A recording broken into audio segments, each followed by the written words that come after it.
Big Boss Malayalam season 7 episode അപ്ഡേറ്റിലേക്കാണ് പോകുന്നത്. Asianet Bigg Boss Malayalam season 7 family വീക്കിൻ്റെ 4ാം ദിവസമായ ഇന്നലെ ഒനീലിൻ്റെയും ലക്ഷ്മിയുടെയും നെവിൻ്റെയും വീട്ടുകാരാണ് വീട്ടിൽ കയറിയത്.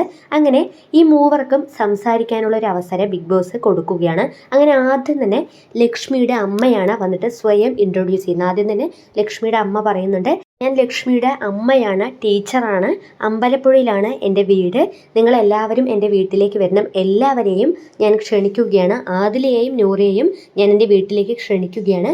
ഒരുപക്ഷെ ലക്ഷ്മി നിങ്ങളെ വീട്ടിൽ കയറ്റില്ലായിരിക്കാം, പക്ഷേ നിങ്ങൾക്ക് വന്നിട്ട് സിറ്റ് ഔട്ടിൽ ഇരിക്കാം എന്നൊരു സ്റ്റേറ്റ്മെൻറ്റ് പറയുന്നുണ്ട്.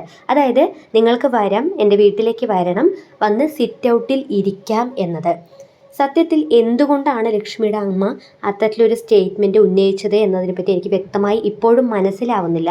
ഈ ഒരു വിഷയവുമായി ബന്ധപ്പെട്ട് ഇന്നലെ രാത്രി അക്ബറും ഒനീലും ഷാനവാസാണെന്ന് തോന്നുന്നു, ഇവർ 3 പേരും കൂടി ഇരുന്ന് സംസാരിക്കുന്നുണ്ട്. അക്ബർ വന്നിട്ട് എനിക്ക് കേട്ടപ്പോൾ തന്നെ എനിക്ക് വല്ലാത്തൊരു ഇറിറ്റേഷനാണ് ഫീൽ ചെയ്തത്. എൻ്റെ മുഖമൊക്കെ ആ ഒരു സമയത്ത് ചുളിഞ്ഞു പോയി. അവരെന്തൊരു ബോറാണ്, എന്ത് സംസാരമാണ്, അവർക്ക് എന്തെങ്കിലും പ്രശ്നമുണ്ട്, അവരെന്തിനാണ് ഇത്തരത്തിലുള്ള കാര്യങ്ങൾ പറഞ്ഞത് എന്ന് പറയുന്നുണ്ട്. ഇവർ ഈ ഒരു കാര്യം എപ്പിസോഡിൽ കൂടി സംസാരിച്ചത് കൊണ്ടാണ് എനിക്ക് ഈ ഒരു വിഷയത്തിൽ കൂടുതൽ ക്ലാരിഫിക്കേഷൻ കിട്ടിയത്. കാരണം പല കമൻറ്റ് സെക്ഷനുകളിലും അല്ലെങ്കിൽ പല പ്രേക്ഷകരുടെയും അഭിപ്രായങ്ങൾ നമ്മൾ കേൾക്കുന്നുണ്ടായിരുന്നു, ലക്ഷ്മിയുടെ അമ്മ ഇത്തരത്തിലൊരു സ്റ്റേറ്റ്മെൻറ്റ് പറഞ്ഞത്. പക്ഷേ ഞാനതൊരു ഫൺ എന്നുള്ള ഒരു ബേസിൽ മാത്രമായിരുന്നു എടുത്തിട്ടുണ്ടായിരുന്നത്. എന്നാൽ എപ്പിസോഡിൽ ലക്ഷ്മിയുടെ അമ്മ പറഞ്ഞതിൻ്റെ ആ ഒരു വ്യക്തമായ എസൻസ് നമുക്ക് മനസ്സിലാക്കാവുന്നതേ ഉള്ളൂ. ഇത് കേൾക്കുന്ന സമയത്ത് ആദിലയും നൂറയും അവിടെ ചിരിക്കുന്നുണ്ട്. അതായത് അവർക്ക് മനസ്സിലായിട്ടുണ്ട് സത്യത്തിൽ ലക്ഷ്മിയുടെ അമ്മ പറഞ്ഞ കാര്യം അവർക്ക് തീർച്ചയായും അവർ കേട്ടിട്ടുണ്ട്. അതിനുശേഷം ആദിലയും നൂറയും ലക്ഷ്മിയുടെ അമ്മയോട് പോയി ചോദിക്കുന്നുണ്ട്, അതെന്തുകൊണ്ടാണ് ആൻറ്റി സിറ്റ് ഔട്ടിൽ ഇരിക്കാമെന്നുള്ളത്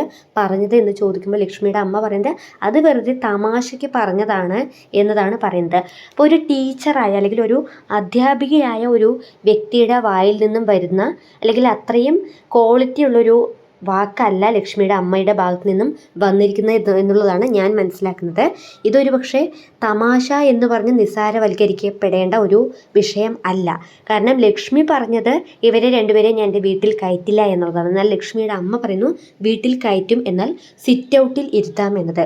ഇത് സത്യത്തിൽ ഈ ഒരു സ്റ്റേറ്റ്മെൻറ്റ് ലക്ഷ്മിയുടെ അമ്മയ്ക്ക് ഉപയോഗിക്കേണ്ട ഒരു ആവശ്യവും ഉണ്ടായില്ല. ഒരുപക്ഷെ നിങ്ങൾക്ക് എല്ലാവർക്കും എൻ്റെ വീട്ടിലേക്ക് വരാം എന്ന് പറയാമായിരുന്നു, അല്ലെങ്കിൽ ആദിലയും നൂറയും പേരെടുത്തുകൊണ്ട് മെൻഷൻ ചെയ്യാതെ ഒന്നും പറയാതിരിക്കാമായിരുന്നു. പക്ഷേ അവരുടെ പേരെടുത്ത് മെൻഷൻ ചെയ്ത് അവരെ സിറ്റ് ഔട്ടിൽ ഇരുത്താമെന്ന് പറഞ്ഞത് എനിക്ക് മനസ്സിലാവുന്നില്ല. എന്താണ് അതിലൂടെ ലക്ഷ്മിയുടെ അമ്മ ഉദ്ദേശിച്ചത് എന്നുള്ളത്. മറ്റ് പലരും ഇത് കേൾക്കുന്ന സമയത്ത് ചിരിക്കുന്നൊക്കെയുണ്ട്.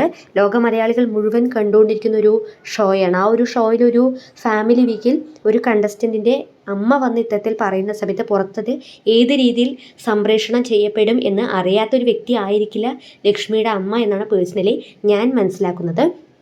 എന്തായാലും ഈ ഒരു വിഷയമാണ് ഇപ്പോൾ സോഷ്യൽ മീഡിയ ചർച്ച ചെയ്തുകൊണ്ടിരിക്കുന്നത്. തീർച്ചയായും ലക്ഷ്മിയുടെ ഫാമിലി വീട്ടിലേക്ക് കയറുന്നതിന് മുൻപും വീട്ടിൽ കയറിയതിന് ശേഷവും ഒരുപാട് കോൺട്രവേഴ്സികളാണ് ഇപ്പോൾ സോഷ്യൽ മീഡിയയിൽ നിറഞ്ഞു നിൽക്കുന്നത്. അനാവശ്യമായിട്ടുള്ള ഇത്തരത്തിലുള്ള സ്റ്റേറ്റ്മെൻറ്റുകൾ ഉപയോഗിക്കാതിരിക്കാമായിരുന്നു എന്നുള്ളതാണ് എനിക്ക് ലക്ഷ്മിയുടെ അമ്മയോട് പറയാനുള്ളത്. ഇതിപ്പോൾ തമാശ എന്ന് പറഞ്ഞുകൊണ്ട് നമുക്ക് തള്ളിക്കളയേണ്ട ഒരു കാര്യമല്ല ലക്ഷ്മിയുടെ അമ്മ പറഞ്ഞിരിക്കുന്നത്. ഈ ഒരു വിഷയത്തെ തീർച്ചയായും ഗുരുതരമായിട്ട് തന്നെയാണ് എടുത്തിരിക്കുന്നത്. കാരണം വന്ന് സിറ്റ് ഔട്ടിൽ ഇരിക്കാം എന്ന് പറഞ്ഞതിൻ്റെ ആ ഒരു ഹാസ്യം എന്താണ്, അതിലെന്താണ് എത്രത്തോളം ഫൺ എലമെൻ്റ് ഉള്ളത് എന്നത് എനിക്കറിയില്ല. സോ പ്രേക്ഷകരുടെ വിലയേറിയ അഭിപ്രായങ്ങൾ വിനീതമായ താഴെ കമൻറ്റ് ബോക്സിൽ അറിയിക്കുക. ബിഗ് ബോസ് മലയാളം സീസൺ 7 കൂടുതൽ അപ്ഡേറ്റുമായി നമ്മൾ വീണ്ടും കൂടി ചേരുന്നതായിരിക്കും.